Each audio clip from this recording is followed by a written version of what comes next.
Hey everybody, my name is Glenn Schofield and I'm the General Manager of Visceral Games. And this year, we're really excited to be coming out with a game made exclusively for the Wii. It's called Dead Space Extraction. It features an all-new story, all new characters, and some brand new mechanics.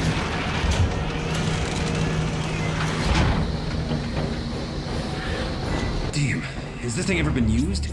Working on the Nintendo Wii was a pretty exciting thing for us. We were excited about the unique controls and what they brought to the gamer. So when we sat down to build the game, we made sure we always had a Wii remote and a nunchuck in our hands as we figured out what controls felt natural and most fun for the game.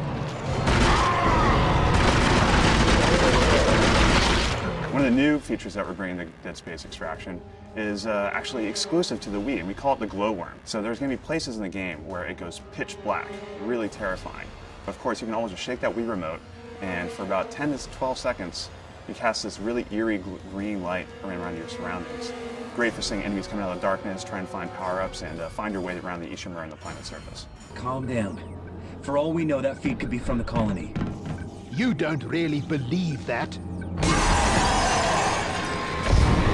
Another cool thing that you can do with the Wii Remote, I think, is the way we're using Alt-Fire is by rotating the Wii Remote 90 degrees. So it's a really nice way that we can get basically two functions out of every weapon in the game without having to assign it to another weapon. I don't feel so good. Your nose is bleeding. Nathan, she's very pale. Can we stop for a moment? No time. Man up, sweetheart. One of our big goals with the game was to make sure that we had unique control methods for people that wanted to play with the Wii Remote and the nunchuck, or those that really wanted to use their zapper. So we really focused on making sure that the zapper controls felt just as good as the normal Wii Remote and nunchuck controls feel.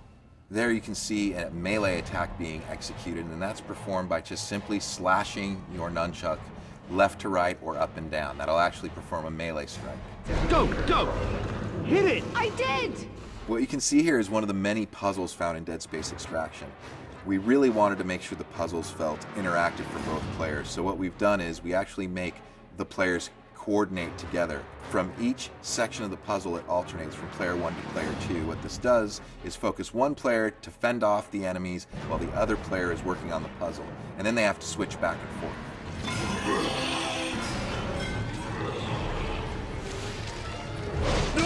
We have to keep them out. Grab that sheet and plug it over the hatch. Move! In this scene, you're actually using your rivet gun to rivet these panels into place. The idea is you're blocking the necromorphs from entering the scene through the vent. And the way that that's done is simply rotating your Wii Remote and shooting rivets into each of those corners of the panels, the little areas that are lighting up. It's an interesting way to use your weapon as a tool, and also a good way to stop the necromorphs from attacking you.